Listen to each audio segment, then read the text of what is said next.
Good morning everyone, my name is Maria and I'm a legal associate at Lexis & Company. Today I want to discuss something about inherent powers.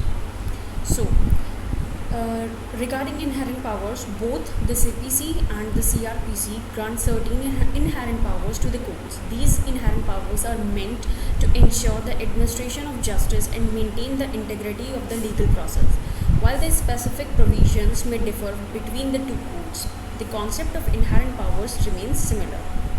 Under CPC, Section 151 deals with the inherent powers.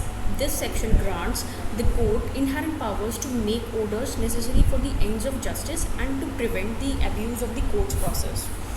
It provides court with discretionary powers and to pass orders and take actions that are not expressly provided for in the CPC, but are considered necessary for the administration of the justice.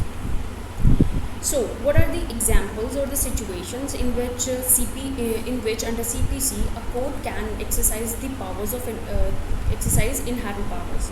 So, one, to prevent the abuse of court's process or to secure the ends justice. Second, to allow amendments to pleadings or applications to rectify errors or omissions.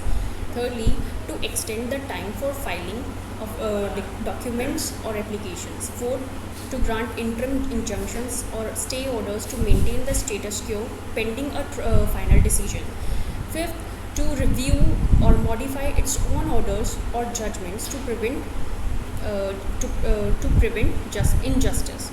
So, Section 482 of CRPC deals with the inherent powers of the High Court and which is exclusively exercised by the High Court, obviously. So, it aimed at preventing the misuse of the criminal justice system. So, what are the examples in which a court can exercise its inherent powers?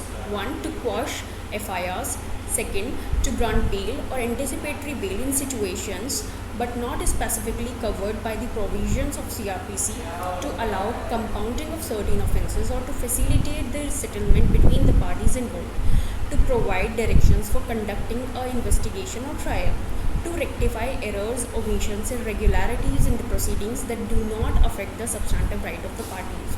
So, it's important to note that the inherent powers of the court should be exercised judiciously and within the limits prescribed by law to maintain the principles of fairness, justice, and the rule of law. This is all from my side today. If you have any questions regarding inherent powers of under CRPC or CPC, please do let me know in the comment box. Thank you.